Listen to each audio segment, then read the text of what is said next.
Bueno, siendo las 7:02 de la mañana, vamos a dar inicio a la charla del día de hoy. Muy buenos días a todos. La charla de hoy corresponde a estratificación coronaria no invasiva. Mi nombre es José Alfredo Aguirre Sarmiento, residente de segundo año de Medicina de Urgencias, y mi asesor para la charla fue el doctor Julián Zuleta, urgentólogo del Hospital Universitario San Vicente Fundación, a quien agradezco por su tiempo y orientación para la preparación de esta charla. La finalidad de esta charla, señor. Y ese man no me ha contestado ni chimba, weón, en las charla de Tiene un mañana. micrófono abierto. Con Bueno, el weón y le mandé las diapositivas, y le mandé los artículos. Y el man. Felipe, cierre por favor el micrófono, si es tan amable. Estamos en este momento en la exposición de José Alfredo. Gracias. Bueno, el objetivo de la charla es responder las siguientes dos preguntas: ¿en quién vamos a realizar estratificación coronaria no invasiva y cuál método vamos a utilizar? El siguiente es el contenido de la charla. Voy a hacer una introducción, hablar un poco sobre fisiopatología y epidemiología para darles un panorama general sobre la enfermedad coronaria, y luego vamos a responder las dos preguntas que mencioné anteriormente. Este va a ser el grueso de la charla, y finalmente las conclusiones. Entonces, cuando hablamos de estratificación coronaria no invasiva, es importante entender que todo deriva de la enfermedad coronaria, y debemos entender esta enfermedad como una enfermedad crónica y en la cual van a influir múltiples factores, como vamos a ver más adelante. En los últimos años, debido a los avances que se han tenido en cuanto a la fisiopatología de esta enfermedad, se ha agregado el término de cardiopatía coronaria no obstructiva, ya que se ha encontrado que pacientes con estenosis menor del 50% tienen también riesgo de sufrir eventos agudos y muerte cardíaca súbita. Todas las medidas en las que se vienen trabajando para enfrentar esta enfermedad van enfocadas a reducir el riesgo de eventos isquémicos, es decir, que nuestro paciente se infarte, y de disminuir ese riesgo de mortalidad. Entonces, como vamos a ver, hay diferentes pruebas no invasivas, y la idea y lo que pues, se busca con estas pruebas no invasivas es disminuir o la detección temprana de esos pacientes con enfermedad coronaria, para disminuir la cantidad de procedimientos invasivos, ya que sabemos que están asociados a un mayor riesgo y a mayores costos. Finalmente, impactar en la calidad de vida de los pacientes. Cuando hablamos de enfermedad coronaria obstructiva, es cuando hay una estenosis mayor o igual al 50%, y no obstructiva cuando hay una estenosis menor del 50%. A lo largo de los últimos años, las últimas 4 décadas, el concepto de enfermedad coronaria ha cambiado. Ha pasado desde el concepto de placa vulnerable. Tiene un micrófono abierto. Ha pasado del concepto de placa vulnerable al concepto de enfocarnos en la carga de enfermedad aterosclerótica. ¿Cómo está? ¿Cómo le va? Muy bien, gracias. Y el medio protrombótico. La idea con estos avances es hacer una detección temprana y una prevención de la enfermedad coronaria. Excelente. La definición de la enfermedad coronaria tiene un micrófono abierto. La definición de la enfermedad coronaria es un proceso patológico que está caracterizado por la acumulación de la placa aterosclerótica, que puede ser obstructiva o no obstructiva, en las arterias epicárdicas. Esta gráfica nos muestra la evolución natural de la enfermedad. En el eje de las X el tiempo, en el eje de las Y riesgo cardiovascular dado por muerte, infarto de miocardio, y vamos a ver que como es una enfermedad crónica, va a tener un periodo inicialmente que es una fase subclínica, un periodo donde el paciente va a estar asintomático, y a medida que pasa el tiempo va a aumentar ese riesgo. El aumento de este riesgo va a ser alto o bajo dependiendo de las medidas que integremos en el paciente, con cambio en el estilo de vida, terapia médica, o que se haga una revascularización apropiada. Otra gráfica que quiero que tengan en mente para el desarrollo de la charla es lo que se conoce como cascada isquémica, y es desde que comienza la placa calcificada y se van los diferentes cambios, digamos que se lleva a la disminución de la perfusión de oxígeno a los tejidos. Van a haber diferentes cambios metabólicos, cambios en la contractilidad cardíaca, que van a estar dados principalmente por la disfunción diastólica y posterior disfunción sistólica, y si esto evoluciona, el paciente va a llegar al dolor torácico y a presentar el infarto. En esta parte vemos cómo esa evolución de la estenosis va a llevar hasta que el vaso se ocluya, y en esta parte quiero traerles, digamos, en qué nivel de cada cambio fisiológico de esta cascada isquémica actúan las diferentes estrategias no invasivas, de las cuales vamos a hablar más adelante.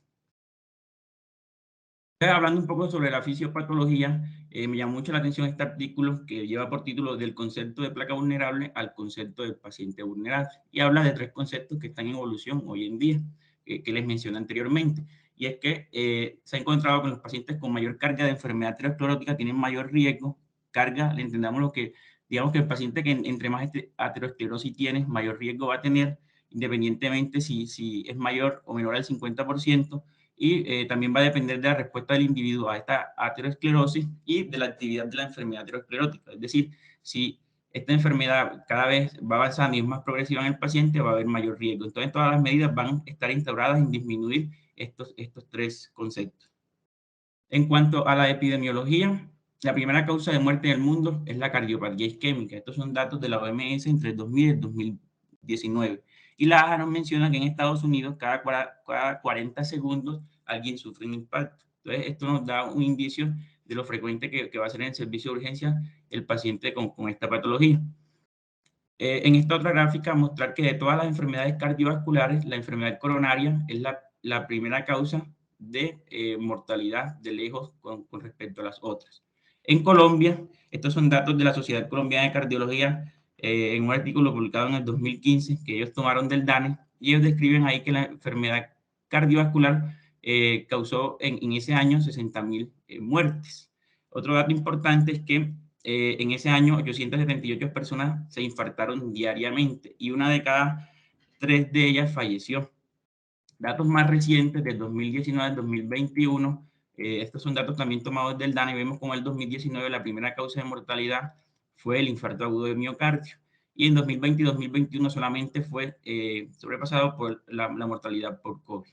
En este año, a principios de año, del 1 de enero al 30 de abril, vemos en hombres como la principal causa de muerte es la enfermedad isquémica, y en mujeres la enfermedad isquémica del corazón como primera causa de muerte. Entonces, vamos a tener muchos de estos pacientes en el servicio de urgencia. Entonces, vamos a responder la primera pregunta: ¿a quién voy a realizar estratificación coronaria no invasiva? Entonces, nos vamos a ubicar en el escenario de urgencia. El paciente generalmente nos va a consultar por un dolor torácico o una disnea.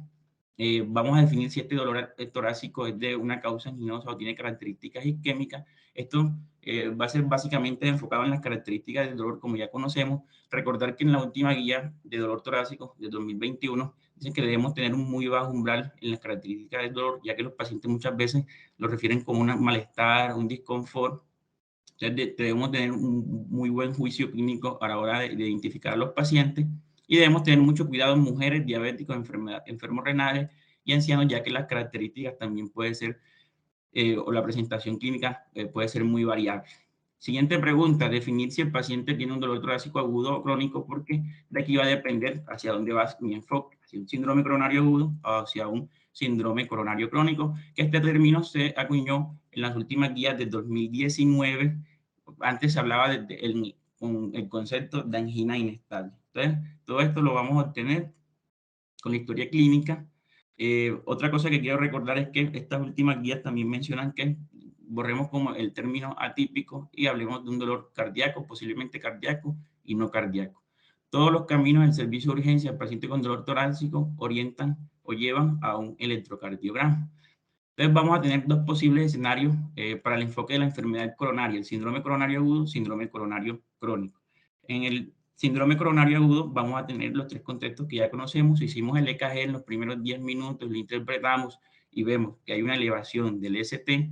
Este paciente, la indicación es que vaya a una estratificación coronaria invasiva y pare de contar. Ahora, la dificultad va a ser el paciente que, digamos que no tiene esa elevación del ST. Entonces, vamos a ver el siguiente algoritmo diagnóstico. Yo sé que muchos están familiarizados con este, y es el que nos habla del rule-in y rule-out. Entonces, en el paciente que tiene una sospecha de síndrome coronario agudo, debemos pedir la troponina. Esta troponina, si la encontramos alta o el delta de troponina es elevado, lo vamos a englobar en la estratificación rule-in, y este paciente va a angiografía invasiva, a angiografía y pare de contar. Ya definimos ese paciente. Ahora tenemos el otro extremo, donde el paciente, cuando se presenta al servicio de urgencia, lleva más de 3 horas. La guía nos dice que podríamos, este paciente, cuando tiene una troponina muy baja, englobarlo en la parte de rule-out. O si el paciente tiene una troponina baja y el delta a la hora es negativo, digamos que también entraría en este rule-out. Ahora, una de las decisiones más difíciles, bueno, digamos que las guías aquí nos dice que cuando este paciente tiene una troponina muy baja, digamos que el riesgo de MEIS y muerte a 30 días es menor del 1% y que podríamos dar de forma segura el alta al paciente. Ahora, dar de alta al paciente, ellos ponen que opcional podríamos realizar una prueba de estratificación coronaria no invasiva de forma ambulatoria. Entonces vemos que aquí hay una línea punteada de rollout, una línea punteada que va a observar el paciente.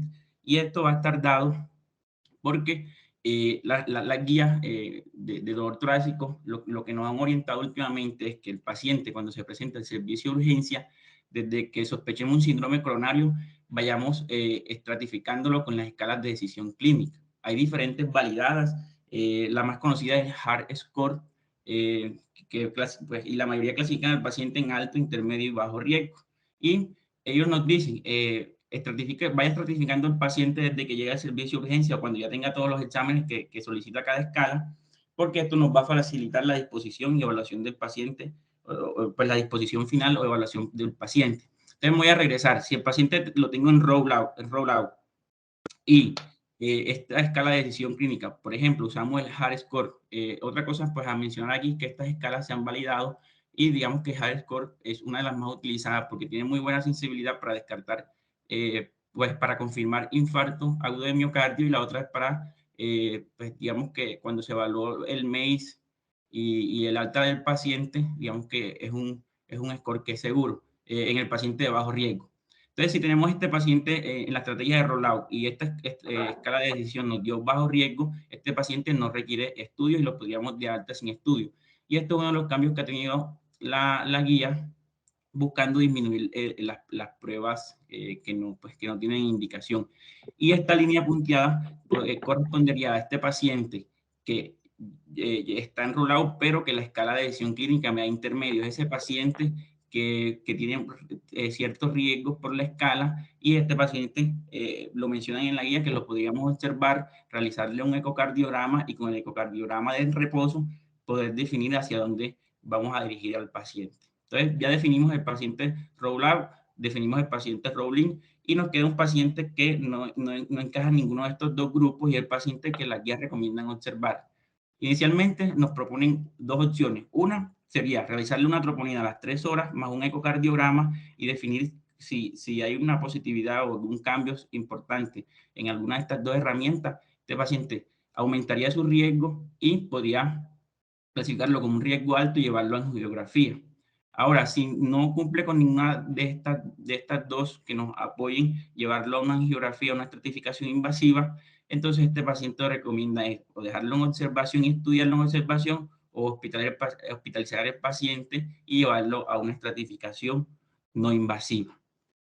Entonces, en términos generales, este paciente que está en alto riesgo, que es el paciente generalmente que ya definimos, va a estratificación invasiva, el bajo riesgo lo podemos dar de alta y no requiere estudios, y el intermedio es generalmente el paciente con síndrome coronario agudo que va a requerir un test diagnóstico no invasivo. Ahora, es importante preguntarle al paciente si tiene pruebas previas de estratificación no invasiva, ya que hay algo que se llama un periodo de garantía y va a depender de cada prueba. La prueba anatómica, generalmente, la que más se utiliza es la angiotac de coronaria, tiene un periodo de garantía de 2 años, y las pruebas de estrés en general, excepto las de el SPEC y el PET, tienen un periodo de garantía de 1 año. Esto lo vamos a entender un poco más ahora que explique la siguiente parte.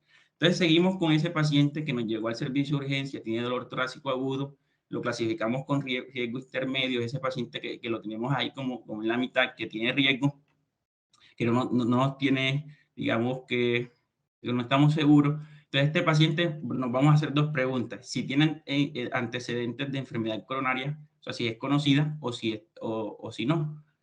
Y dependiendo de esto, vamos a enfocar ese paciente. Entonces, vamos a comenzar con el paciente sin enfermedad coronaria conocida que se nos presentó al servicio de urgencia con dolor torácico agudo y que tiene riesgo intermedio. Entonces, la primera pregunta sería decirle al paciente si tiene una prueba previa. Si tiene una prueba previa, el paciente me dice, sí, tengo una prueba previa, yo voy a revisar cuánto tiempo, qué prueba es y cuánto tiempo tiene. Ya sabemos que si es anatómica y tiene menos de 2 años y es negativa, yo podría descartar a este paciente. Ahora, si la prueba es de estrés y tiene menos de 1 año y es negativa, también el algoritmo lo que nos dice es descartar al paciente o busque la otra causa. nos podríamos enfrentar al paciente que tiene una prueba previa en estos lapsos y que es una prueba inconclusa. Entonces, en este punto, lo que nos recomiendan la guía es realizar una angiotomografía coronaria con el fin de identificar si el paciente tiene enfermedad coronaria obstructiva. ¿Por qué una angiotomografía coronaria? En las guías mencionan que es una prueba que es rápida, pues me imagino que en Estados Unidos está ampliamente disponible y que nos va, y como tiene un valor predictivo negativo elevado en un paciente con esta probabilidad, nos va a ayudar a descartar rápidamente el paciente. Ahora, este paciente también se podría presentar en este contexto con una prueba positiva, y lo que recomienda es que ante este riesgo y una prueba positiva previa o reciente, este paciente lo podríamos llevar a angiografía coronaria.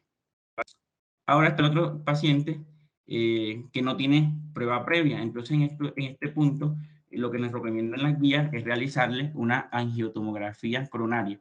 Este nivel de evidencia es 1, grado de recomendación A. Ellos se van más hacia la angiotomografía coronaria sobre las pruebas de estrés, es porque describen en el estudio pues que podríamos descartar más rápido el paciente, demoraría menos tiempo en el servicio de urgencias si la prueba es negativa. Ahora, la prueba de estrés en este contexto tiene un nivel de evidencia 1 también, pero el grado de recomendación es B. Entonces, ahí vamos viendo qué prueba podemos utilizar en los pacientes. El otro contexto sería el paciente que tiene dolor torácico agudo, riesgo intermedio y que ya tiene un antecedente o tiene una enfermedad coronaria conocida. Digamos que aquí se nos va a enredar un poco más la vida para tomar la decisión, porque tenemos que tener en cuenta si ese antecedente de enfermedad coronaria es una enfermedad coronaria obstructiva o no. Entonces vamos hacia el lado de la enfermedad coronaria obstructiva. Supongamos que el paciente tiene antecedentes, ya conocemos esto. En este caso hay que definir una cosa primero, es si el paciente tiene las características del dolor o los factores del paciente son de alto riesgo. Si el paciente cumple con esto, lo que nos dicen es que podríamos derivar a ese paciente a una estratificación invasiva, y si no, si el paciente no cumple con esto, el test recomendado es una prueba funcional. Ahora, el paciente que tiene antecedentes de enfermedad coronaria, pero que esas coronarias están menos del 50%, que no es obstructiva, en este punto también nos dejan, digamos, que las guías un poco a libre decisión entre realizar un angiotal coronario o una prueba de estrés. Lo que ellos dicen del angiotal coronario es que realizando este examen, el paciente va a demorar menos tiempo en urgencia, y si sale negativo, lo vamos a dar de alta rápidamente. Y si sale positivo, ya sabemos que hay una progresión de la enfermedad y va a requerir nuevos estudios. Igual, el paciente, si le hacemos una prueba funcional y no sale positiva, va a ir a estratificación invasiva, y si sale negativa, podemos estar un poco más tranquilos con este tipo de pacientes. Ahora hablamos ya del paciente con síndrome coronario agudo, ya sabemos qué hacer en ese contexto. Ahora vamos a hablar del paciente con síndrome coronario crónico. Las guías nos hablan de 6 escenarios en los que se nos puede presentar el paciente. Generalmente estos pacientes, digamos que van a ser con menor frecuencia que nos lleguen al servicio de urgencia, pero se podrían presentar. Entonces, estos pacientes van desde el espectro del paciente con angina estable sintomático que presenta disnea, el paciente que presenta signos nuevos de falla cardíaca o disfunción del ventrículo derecho, en quien sospechamos enfermedad coronaria. Otro grupo de pacientes es el paciente con estabilidad de los síntomas menor de un año que ha sido diagnosticado anteriormente con un síndrome coronario que ha sido revascularizado, el paciente con casi estas mismas características, pero que tiene más de un año.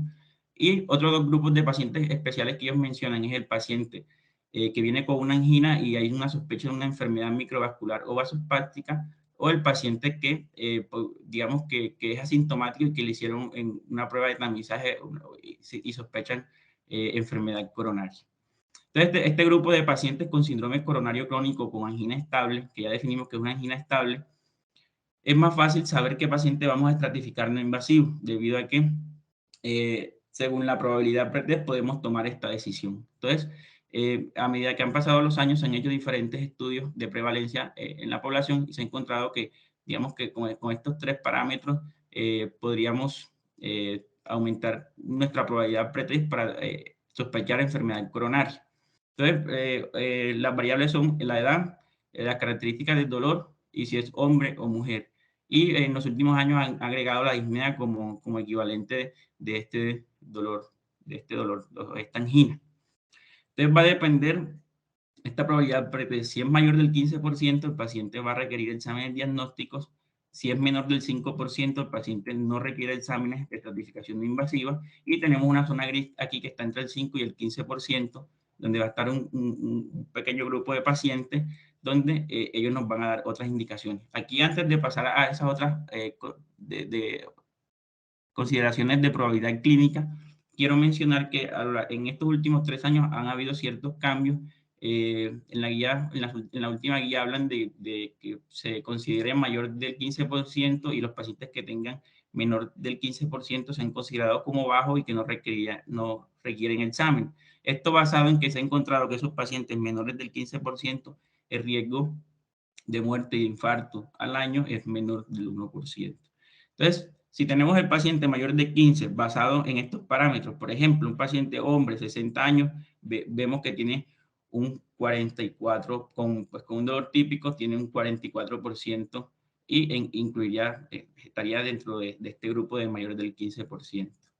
Y si está en este lapso, lo que nos dicen es evalúe la probabilidad clínica en unos factores que aumentan la probabilidad y unos que lo disminuyen. Entonces, si tengo un paciente entre 5 y 15, vamos a mirar si cumple con alguno de estos factores. Esto nos va a aumentar la probabilidad y este paciente lo podríamos llevar a estratificación coronaria no invasiva.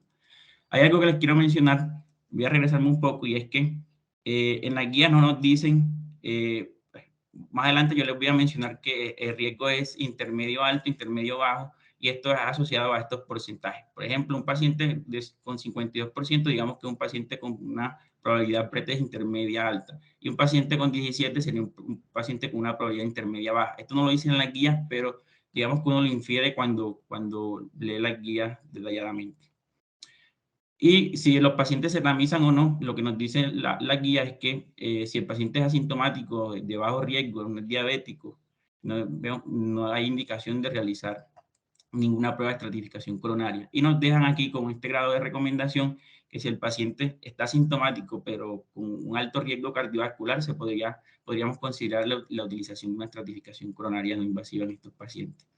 A modo de resumen, esta pirámide, hacia este lado, hacia el lado izquierdo de su pantalla, el paciente con dolor torácico agudo. Entonces, este paciente bajo riesgo, generalmente este paciente no lo vamos a tener en urgencia. El paciente de alto y que ya confirmamos un infarto va a estratificación invasiva. Y generalmente el paciente que vamos a estudiar en invasivo va a ser el paciente de riesgo intermedio.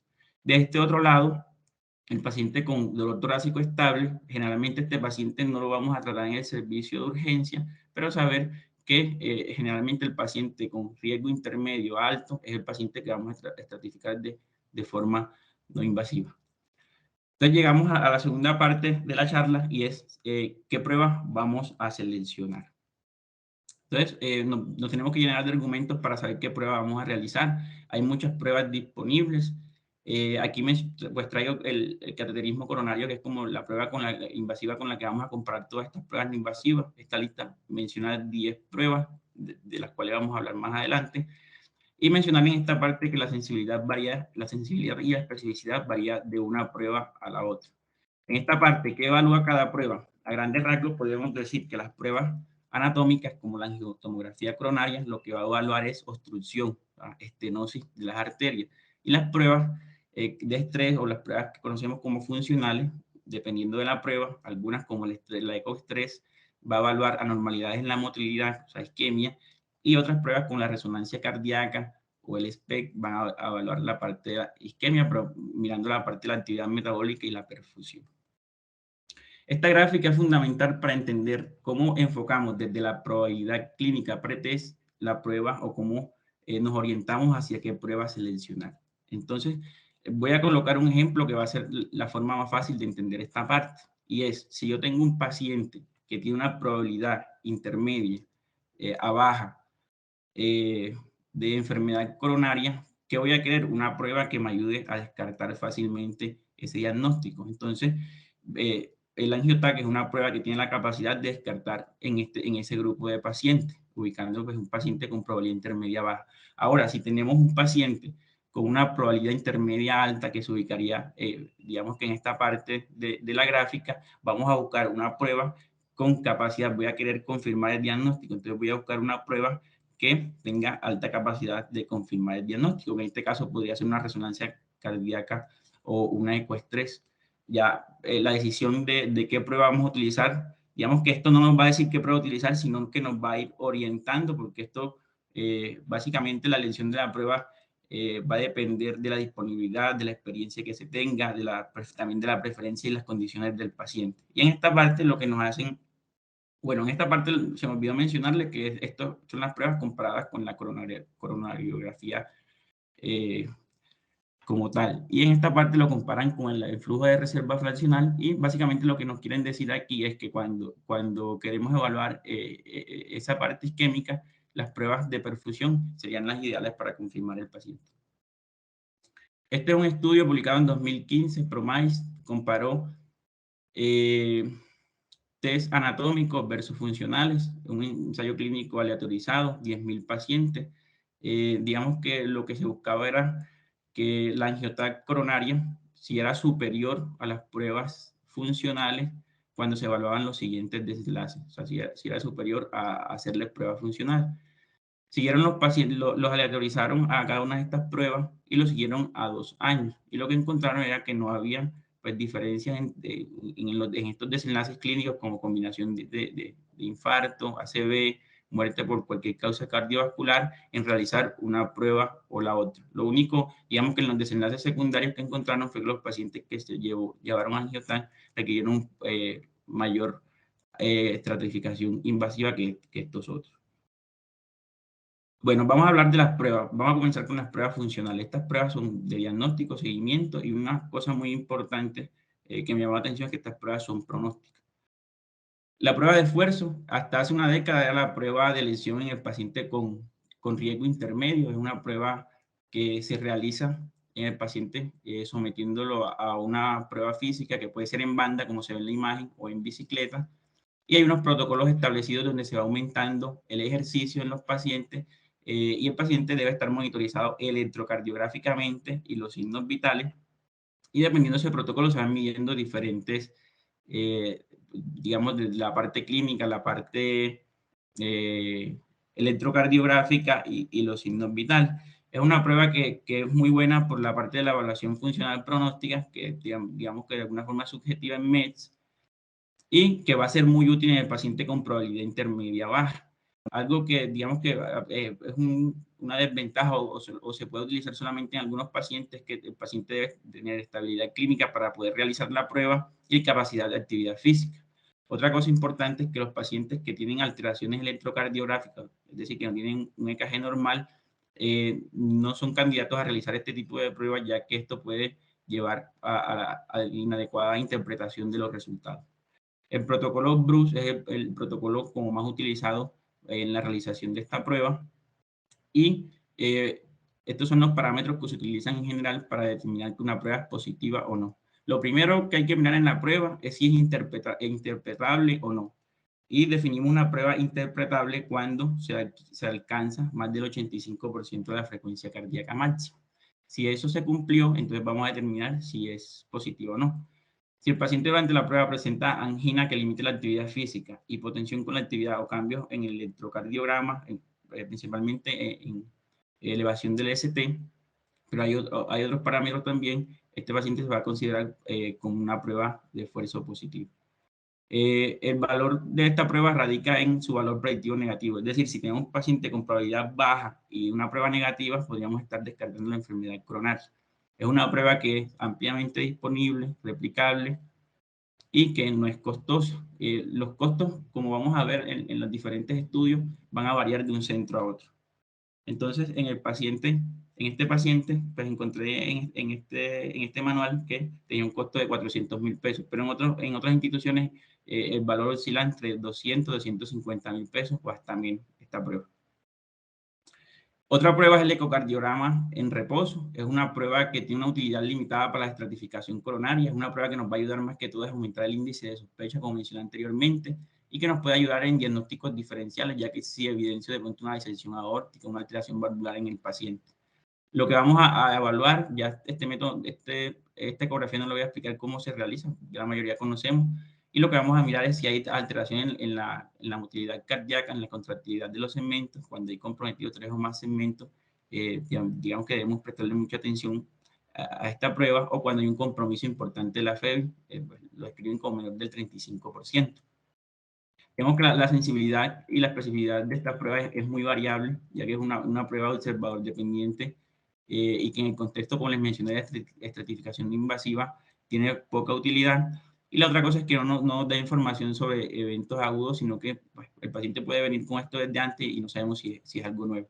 Es una prueba que es ampliamente disponible, también es replicable y digamos que no es costosa.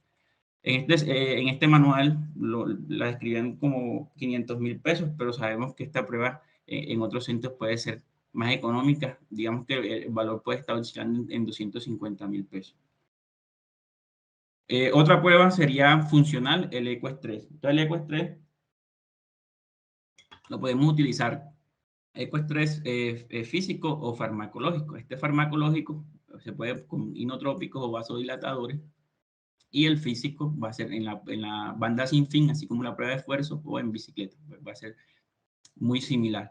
¿Qué utilidad tiene o qué indicación tienen estas pruebas? Generalmente en el paciente con probabilidad intermedia alta. Se va mediante la visualización, mediante el paciente hace la prueba física, se va a mirar las diferentes cámaras cardíacas con diferentes, digamos que en diferentes ventanas. Vamos a mirar la parte apical y la idea es evaluar 17 segmentos, que ya eso está previamente, digamos que protocolizado, los segmentos que se van a evaluar. Y primero se hace uno en reposo y luego se administran medicamentos, si es farmacológico o mediante el paciente va haciendo la actividad física. Esto también requiere que cumpla con una frecuencia cardíaca máxima estimada y se va a hacer la evaluación. Entonces, un paciente que presente compromiso de 3 o más segmentos con asinesia y hipocinesia, hablaríamos de que la prueba de estrés es positiva. Esta prueba también tiene un valor predictivo negativo cercano al 100%. Es una prueba que también es ampliamente disponible. Digamos que la replicabilidad va a depender del entrenamiento del ecocardiografista, y el costo, digamos que es un costo de moderado a alto. En promedio, una prueba de esta está rondando los 700 o 800.000 pesos. Es importante tener en cuenta en este tipo de examen que pues, pueden haber contraindicaciones, efectos adversos, sobre todo cuando el paciente se le administra medicamentos. Puede ser palpitaciones, náuseas, cefaleas, o el paciente puede presentar arritmias e hipotensión. Otra cosa que hay que tener en cuenta es que si el paciente tiene contraindicación para inotrópicos o vasodilatadores, esto va a limitar un poco la prueba. También va a depender la ventana. Si el paciente tiene mala ventana, va a limitar o va a disminuir el rendimiento de la prueba. Si no se logra el objetivo de frecuencia cardíaca, también va a ser una limitación. Y hay pacientes que con arritmia, o pacientes con enfermedades respiratorias graves, que va también a haber mucha limitación para decir que esta es la prueba indicada.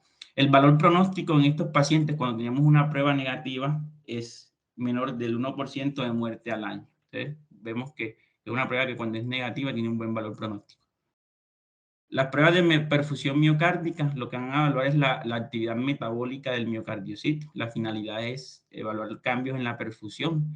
Estas pruebas se hacen con estrés. Es algo muy similar a lo que se hace con la ecografía estrés, pero digamos que acaba de ser con radiotrazadores y por medio de radiación como tal. Entonces tenemos el PEC, que es el TAC por emisión de positrones. Esta prueba se hace solamente en estrés, y el TAC por emisión de fotón simple es una prueba que tiene la ventaja de que se puede hacer en reposo y también se puede hacer en estrés. Otra ventaja que tiene el PEC sobre el PEC es que es más económica y está, digamos, un poco más disponible que la otra. Esta prueba, digamos que cuando se hace en estrés, se hace primero con el paciente en reposo, digamos que se administra el radiotrazador, que hay diferentes tipos de radiotrazadores. Se toman unas imágenes de eso, luego se somete al paciente al estrés y se miran los cambios en la perfusión en los pacientes. Se evalúan los mismos 17 segmentos que se evaluaron en el EQUES-3. Y la prueba va a ser positiva cuando hay un defecto de perfusión mayor del 10%. Esta prueba, digamos que tiene también muy buen valor, tiene buena sensibilidad y valor predictivo negativo. Las limitaciones van a ser que no van a estar disponibles en todos los centros. Se necesita alto entrenamiento para el diagnóstico en estos pacientes y que tiene un alto costo. Digamos que el PEC, que es como la más costosa, ronda un precio de 4.500. Como les he mencionado, estos precios son altos, pero son similares. Averigué en San Vicente cuánto costaba un SPEC y el SPEC en San Vicente está cerca de los 2 millones de pesos. Algunas de las desventajas que tiene esta prueba, o estas pruebas, es que hay exposición a radiación, puede haber alergia a los medicamentos, hay una alta tasa de falsos positivos asociadas a artificios, sobre todo en las mujeres por las mamas, y pues la ventaja, sobre todo del SPEC, que se podría realizar en reposo. Otra prueba funcional sería la cardioresonancia. Es una prueba que ha venido adquiriendo un papel importante en la práctica clínica, ya que tiene una buena precisión diagnóstica y nos brinda mucha información en el paciente. Hay diferentes protocolos establecidos y modalidades. Está la modalidad con estrés farmacológico. También podemos evaluar perfusión por resonancia magnética y digamos que con la resonancia coronaria podemos hacer una evaluación anatómica. Entonces ya esta cardioresonancia nos permite evaluar imágenes en movimiento. Va a estar principalmente indicada en pacientes con probabilidad intermedia alta. Esto va a permitir evaluar función cardíaca, volúmenes, y con esta administración de medio de contraste como el gadolinio va a permitir también evaluar fibrosis por medio de realce tardío. Es una prueba, digamos que tiene una buena sensibilidad y especificidad. Sería una prueba que en algunas partes menciona que cuando no si contamos con ella y hay unas contraindicaciones para las otras pruebas funcionales como la ecoestrés, esta sería una prueba ideal para hacer en los pacientes. El problema va a ser de disponibilidad, no lo va a haber en todos los centros. Es una prueba que se requiere un alto entrenamiento y experiencia para una adecuada interpretación y es costoso. Pues aquí lo describen como un precio de 1.500.000. La prueba va a ser positiva cuando hayan más de 2 segmentos de los 17 evaluados con defecto de perfusión o más de 3 segmentos disfuncionales cuando se someten a estrés. Las principales como desventajas o digamos que contraindicaciones del paciente claustrofóbico o que tiene metales que no pueda pues, llevarse el resonador. De resto es una prueba que no tiene tantas contraindicaciones. Ahora vamos a hablar sobre las pruebas anatómicas. Básicamente el angiotype coronario es una prueba que, como les mencioné anteriormente, es de lesión en el paciente con probabilidad intermedia a baja. Es una prueba que es anatómica, que nos va a evaluar estenosis. El informe nos va, digamos, de resultados nos va a describir diferentes grados de estenosis en las principales arterias coronarias. Es una prueba que nos ayuda a evaluar, digamos, a dar información sobre la pared y la luz de las arterias coronarias, mirar la morfología y ubicación de las placas. Esta prueba se hace en un tomógrafo bajo, digamos, monitorización electrocardiográfica. Esta prueba se hace con el paciente con el monitor electrocardiográfico y el tomógrafo va tomando, digamos que como el corazón está en movimiento, durante el ciclo cardíaco va tomando diferentes fotos y luego hace una reconstrucción, digamos, de forma retrospectiva de los diferentes cortes que hizo y genera una imagen. Una de las utilidades también que tiene este angiotype coronario en el paciente de triple errorado, triple descarte, el paciente que se sospecha alguna de estas entidades, sería pues una de las utilidades. Tiene un valor predictivo negativo cercano al 100%, digamos que como les mencioné, esta es una prueba importante para descartar en los pacientes con probabilidad intermedia baja. Las limitaciones, digamos que ya en la mayoría de los centros la hay, sin embargo, es una prueba que requiere también cierto entrenamiento para la interpretación de las imágenes y que también es costoso. Bueno, antes de continuar, hay una cosa que es importante y es que los pacientes generalmente para que se logren tomar estas fotos requieren que la frecuencia cardíaca sea menor de 60%. Muchos pacientes, se necesita que el paciente sea colaborador, porque en muchos periodos se necesita que el paciente haga apneas. Y en algunas ocasiones cuando no se logra esta frecuencia menor de 60 o de 65, los pacientes requieren betabloqueadores para lograr este objetivo, ya que si el paciente tiene frecuencias mayores de esta, va a disminuir el rendimiento diagnóstico, o si el paciente tiene arritmias, pues sería un examen que no sería el ideal. Entonces, ¿cuándo definimos una prueba positiva? Algunas ya se las he mencionado. Entonces, digamos que lo que es el PEC y el SPEC es cuando el área isquémica es mayor del 10% del miocardio del ventrículo izquierdo. La ECO-estrés es cuando hay más de 3 o más segmentos comprometidos de los, bueno, aquí dicen 16, pero son en realidad 17 evaluados.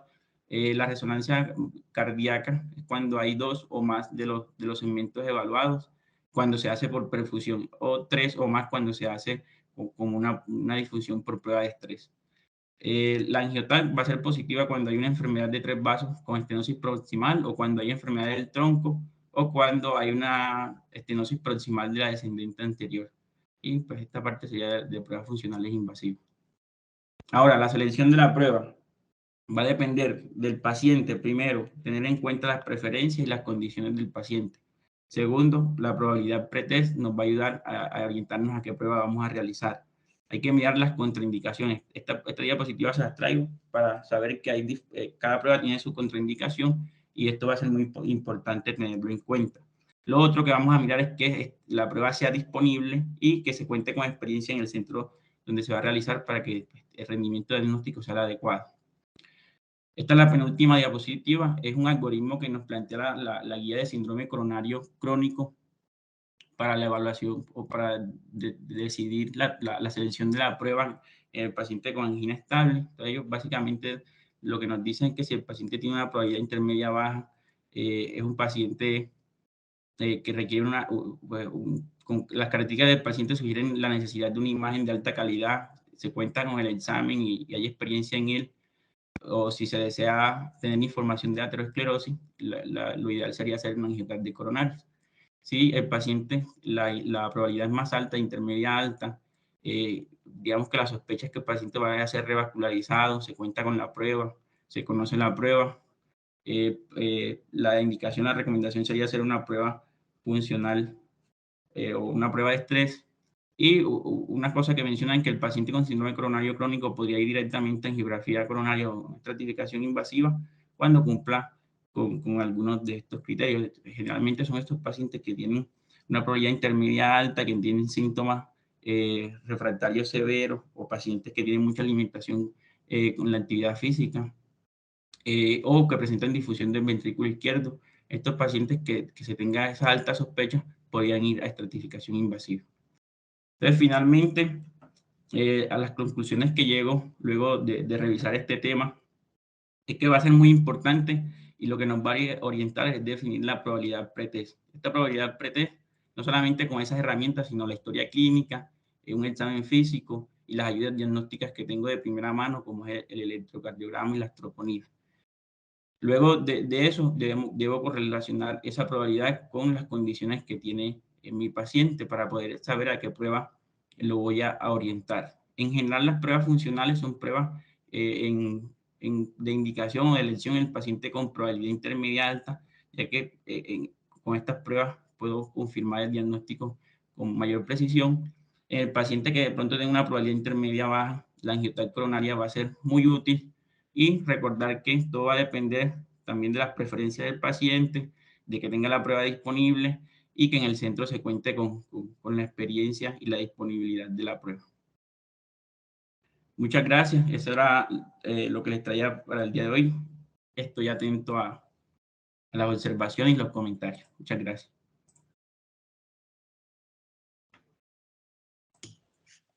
José Alfredo, muchísimas gracias por tu presentación. Vamos a dar paso a las intervenciones. Cristian Gómez, adelante. Espero que sean varias. Y José, ¿qué más?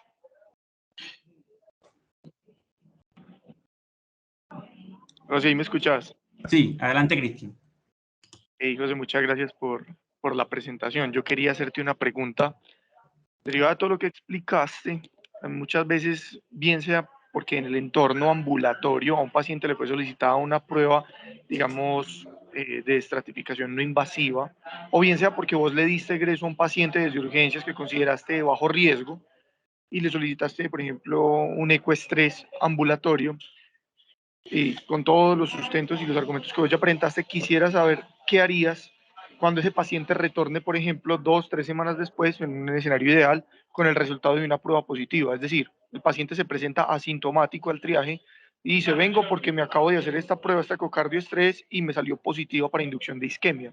Quisiera saber qué lectura haces de la situación, o sea, ¿dónde hospitalizarías al paciente o no lo hospitalizarías? ¿Solicitarías una estratificación coronaria invasiva intrahospitalaria o no? Pues quisiera saber qué manejo le brindarías a ese paciente. Muchas gracias. Bueno, de lo leído, lo que dicen de ese tipo de pacientes que se puede presentar, es que ese paciente no debería ser hospitalizado ni llevado a una estratificación coronaria invasiva. Es como la primera parte.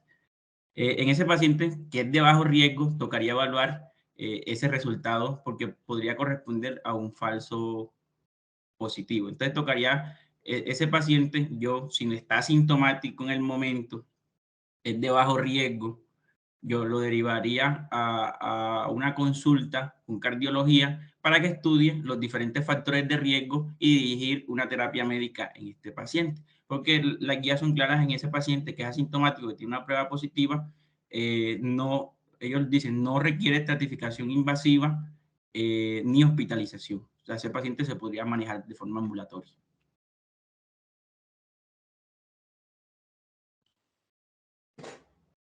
Juan Manuel, adelante.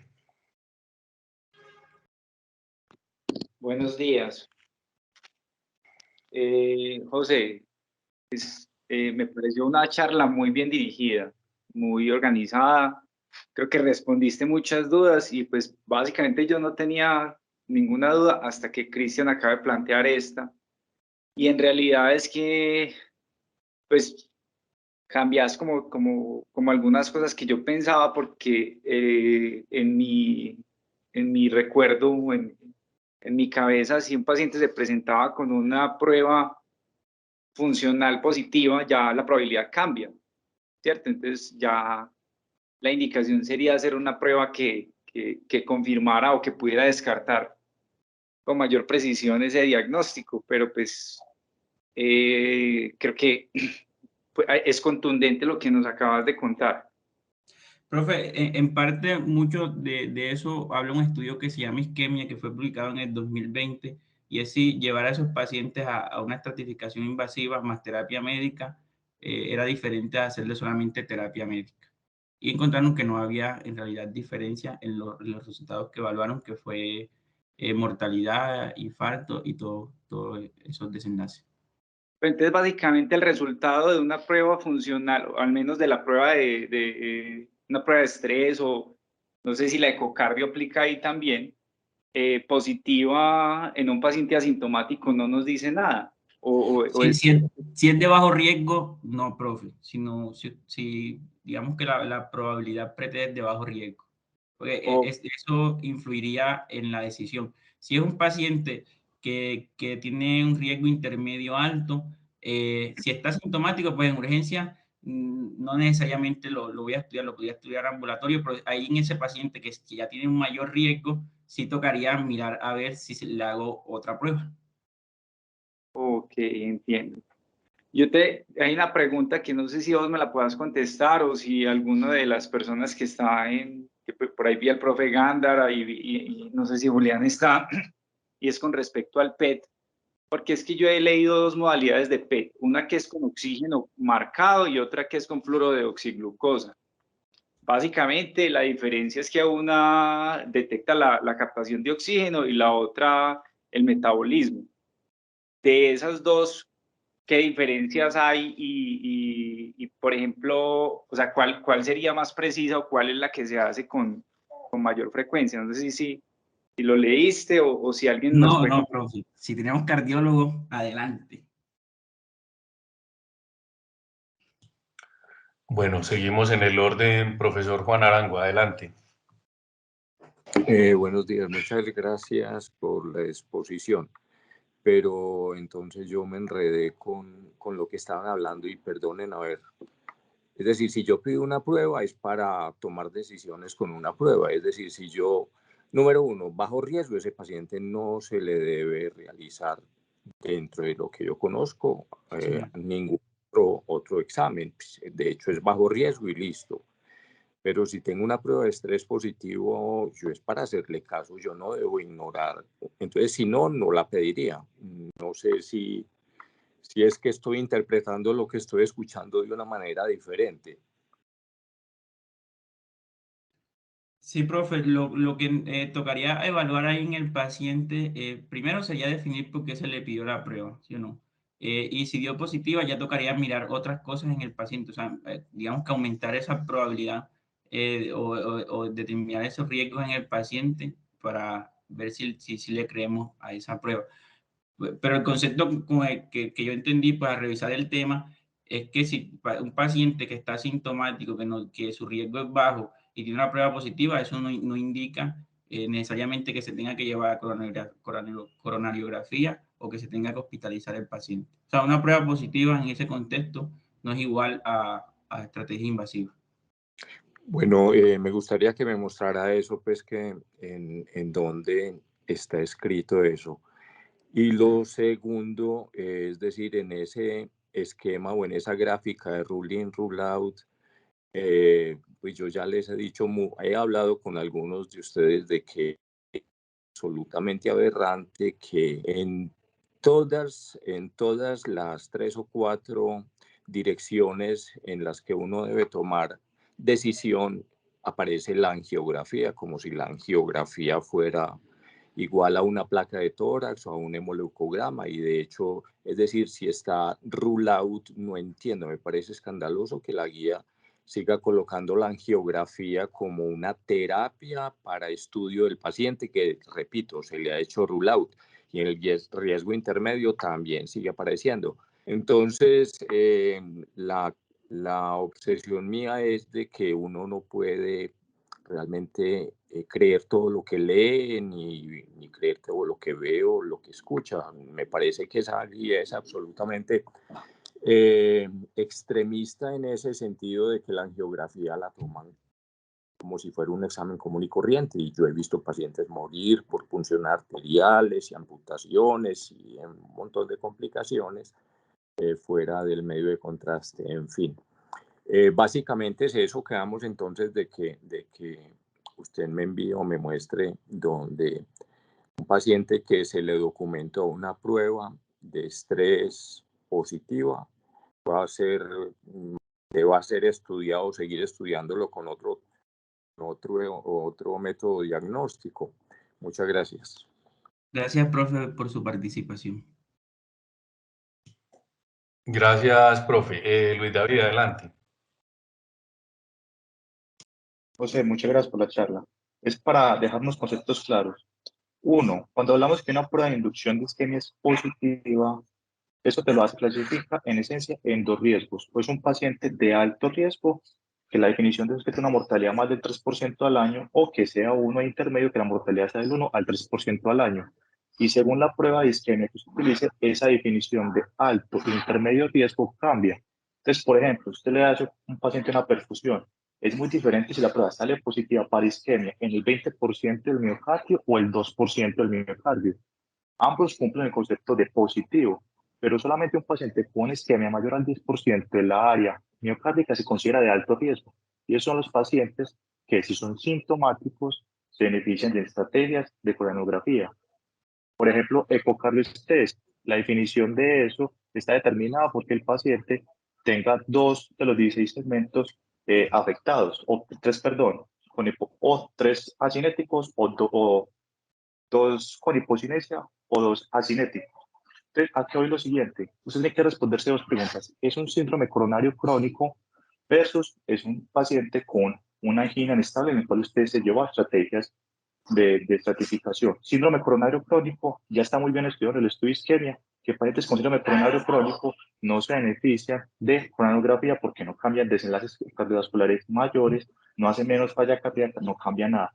¿Qué sí sirvió y qué se demostró? Que los pacientes con angina refractaria en el contexto de síndrome coronario crónico, que eran refractarios al manejo médico, la revascularización disminuía dolor, nada más. Diferente contexto del paciente de angina, inestable, que son los relevantes en el servicio de urgencias, donde si la prueba de isquemia se considera las pruebas de inducción de isquemia son de alto riesgo, son los que usted les da un manejo intervencionista. El resto de pacientes se van con estrategias de manejo médico. Gracias, Luis, por la participación. Sí, yo estoy de acuerdo con lo que acabas de mencionar, solo que cuando Cristian contextualizó al paciente, le hablaba de un paciente, digamos que asintomático. Entonces, ahí es como la duda de ese paciente que se le hizo esa prueba y el paciente no tiene síntomas y es de riesgo bajo. Entonces, digamos que cambia el contexto. Gracias por la participación. Buenos días para todos. José, muchas gracias por la presentación. ¿Sí me escuchan? Sí, sí. Problemas con la conexión. Muchas gracias, José, por la presentación. Definitivamente el síndrome coronario crónico y el síndrome coronario agudo de bajo riesgo han tenido una evolución marcada en la evidencia científica, tanto en su abordaje diagnóstico como terapéutico en los últimos 10 años. Y eso ha cambiado el enfoque que tenemos de estos pacientes. Yo quisiera hacer primero una puntualidad sobre una afirmación que hizo José, y es que un electro anormal no contraindica la prueba de esfuerzo. Solamente los electrocardiogramas que tienen alteraciones de la repolarización basal contraindican la interpretación de la prueba de esfuerzo. El resto de las anormalidades del electrocardiograma no necesariamente por sí mismas contraindican la realización de pruebas de esfuerzo. El ejemplo que pone Cristian yo creo que es muy representativo de esta enfermedad. Un paciente que se hizo rule out en el servicio de urgencia, se consideró que tenía una angina inestable de bajo riesgo y se dio de alta para una prueba de inducción de isquemia y vuelve con una prueba funcional positiva. Esa prueba definitivamente, como lo decía el doctor Arango, hay que tenerla en cuenta, y nos pasa un paciente que probablemente tenía una probabilidad intermedia desde el umbral de incertidumbre ya al umbral terapéutico. Hay que hacerle caso, por supuesto, y hay que iniciar tratamiento médico en ese paciente. No toda prueba de esfuerzo o no toda prueba de inducción de isquemia positiva es equivalente a cateterismo cardíaco, y ese ha sido uno de los grandes aprendizajes de los ensayos clínicos en los diferentes escenarios de síndrome coronario crónico. Desde el Courage, que fue hace más de una década, y todos los ensayos con FEBI preservada o FEBI deprimida han mostrado consistentemente que una estrategia sistemática de coronariografía en todos los pacientes que tienen sospecha de enfermedad coronaria y que sale una prueba positiva no es superior a dar manejo médico a esos pacientes, es decir, rehabilitación cardíaca, identificación y control de los factores de riesgo cardiovasculares, estatina de alta potencia y el control de los síntomas. Entonces, ese resultado positivo lo que nos debe llevar básicamente es a descartar enfermedad del tronco con una arteriografía coronaria por tomografía, y si el paciente no tiene compromiso del tronco coronario, así tenga enfermedad de 3 vasos en la arteriografía coronaria por tomografía, el manejo médico es superior, o por lo menos no es inferior a estratificar al paciente y revascularizarlo. Entonces, ese punto debe quedar muy claro. Si el paciente se confirma la enfermedad coronaria por una prueba funcional, el siguiente paso es descartar el tronco. E incluso eso está bastante revaluado, porque en el ensayo Revive que se publicó hace pocos meses, se incluyeron ya pacientes con enfermedad de tronco en la estrategia de manejo médico y no fue diferente en ese subanálisis de los pacientes que tenían compromiso del tronco. Entonces, quizás el único anatomía que por el momento quedan dudas es el tronco coronario, y la evidencia apunta a que probablemente se comporte como el resto de la enfermedad anatómica. Otro de los datos importantes que suscitó discusión ahora es la magnitud de la isquemia, y en ese sentido la magnitud del riesgo del paciente. Como muy bien lo explicaba David, entre más isquemia tenga yo, mayor es el riesgo, pero esa predicción del riesgo no predice beneficio de la arteriografía coronaria, y eso también ha sido consistente en todos los ensayos clínicos de síndrome coronario crónico. Ese paciente, si tiene 10, 20, 30%, cuando hicieron el subanálisis por la magnitud de la isquemia predicha, ya sea por una prueba de medicina nuclear o por la resonancia o por la ecocardiografía, el comportamiento de la revascularización no fue mejor.